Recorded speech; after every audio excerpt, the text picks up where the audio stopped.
everybody. Feel like it's days since I've recorded anything. Well, it is days. I've been intending to record something in the evening for the last couple of nights, and I've run out of steam. Excuse me.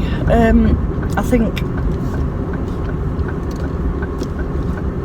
possibly my body's been doing a very good job of fighting some kind of virus off, but so I've not got really poorly, just a bit of soreness in my nasal passages and throat, headaches, and then just feeling really exhausted. I've really had to drag my carcass through work this week, but it's Friday, and I haven't got a very busy day today. Well, I have got a busy day, but I haven't got any meetings planned, so I can be a bit more relaxed and comfortable at work and take it at a steady pace, hopefully. Get lots of bits and bobs finished off to finish my week off, which would be nice.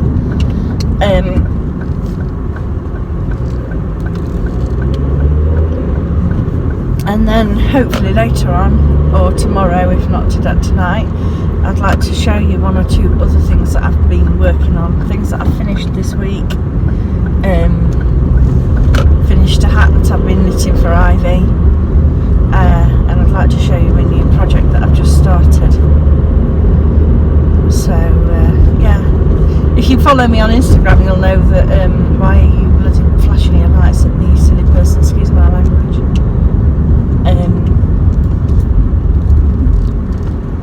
Yeah, if you follow me on Instagram, you'll know that on Tuesday I had my back windscreen smashed in the car park of the sports centre. So that caused me quite a lot of extra stress and annoyance, because obviously when you rely very heavily on your car for work and have to go out to meetings in it and things, and you realise that the day after your car's been smashed up you've got 3 meetings all over the county, that was quite stressful, but it got mended, as you can see behind me. Yesterday morning I took it to Auto Windscreens, and my colleagues at work have been absolutely brilliant helping me to get to my meetings and to get my car sorted out, so I'm really grateful to them. First, we got cut off because my mum rang me. Yeah, what was I saying? Oh yeah, the car. I had quite a lot of stress and irritation with that this week, but it's sorted now, so thank goodness. But I'll tell you more about that later anyway. I'm at work now, so I better go in. Channeling my inner so-re me Rachel, having pancakes for Saturday morning breakfast. Well, actually these are drop scones from the B Roebuck recipe, but I think of them as being like Scotch pancakes, very floury and fluffy and tasty.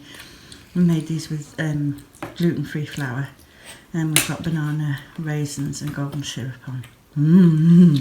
Happy Saturday, everybody. This is the finished Hermione's cable and eyelet hat, which Ivy is modelling for you. I should say wobbling, not modelling. She's just about to choose her pom-pom to go on the top of it, although I sort of think it's a shame because of the lovely star effect of the cables coming together in the decreases. And she's really happy with it. She's barely taken it off her head since she made it, since I finished it. Anyway, I'll show you how it looks with the pom-pom on later.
for a shaft from 186 feet deep, you would actually rise from that hole in the earth.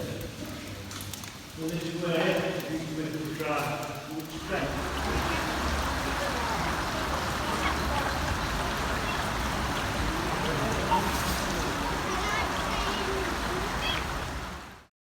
These are two little butterfly related crafts that I made for my friend, and when we were at her house this afternoon I took a quick sneaky photo of them for you.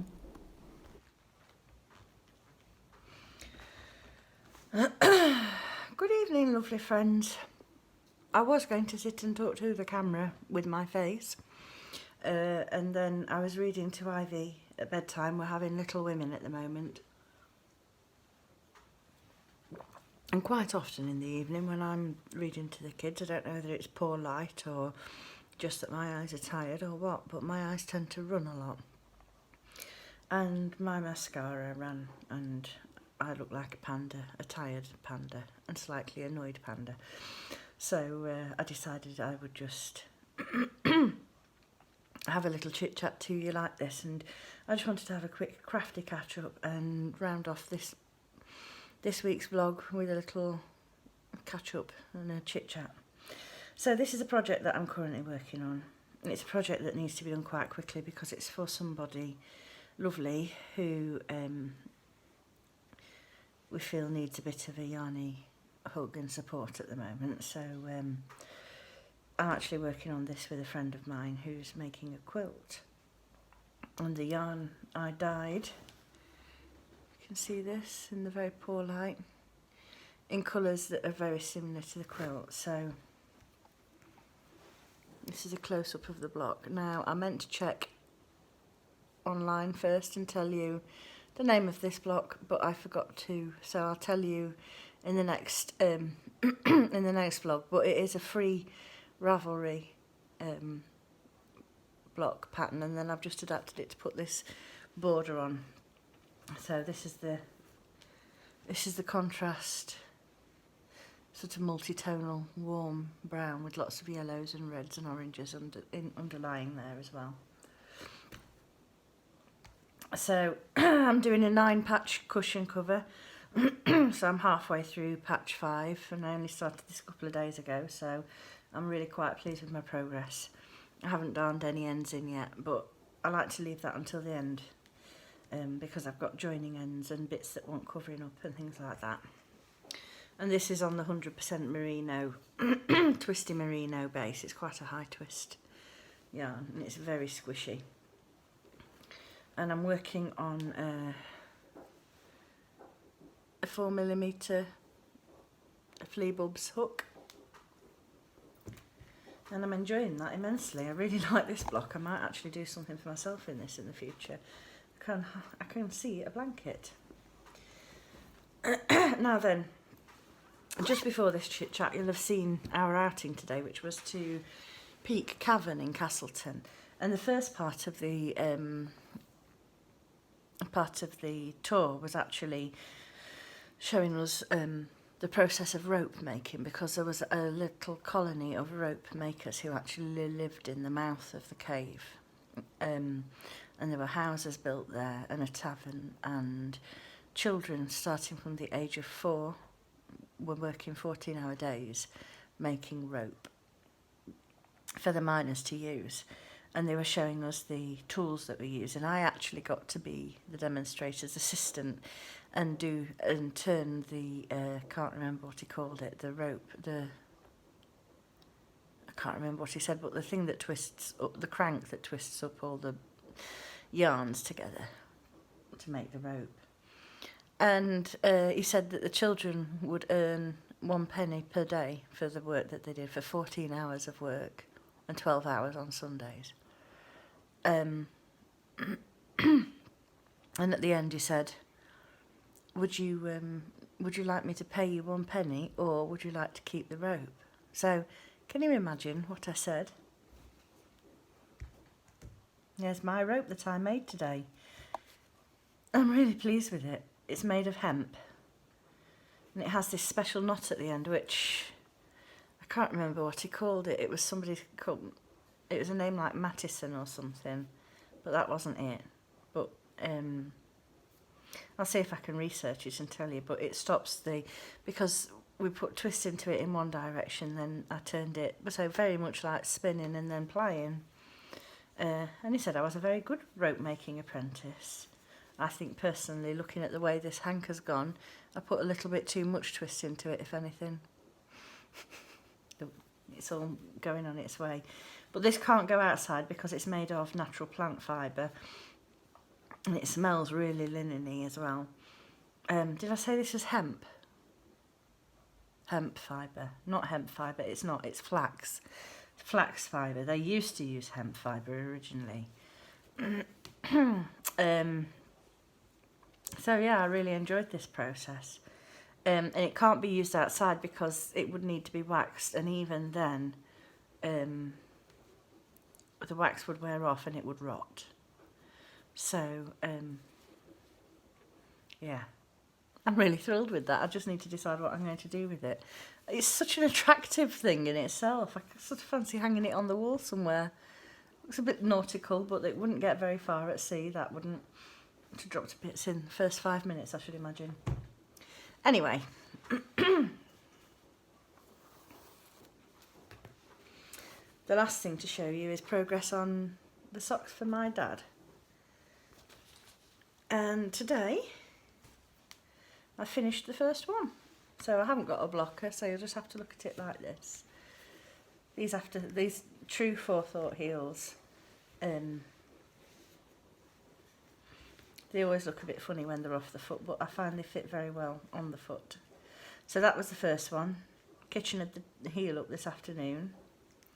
So I wound a tiny little nugget of yarn out so that I could start in the same place for the second one, because I thought my dad would appreciate matching stripes.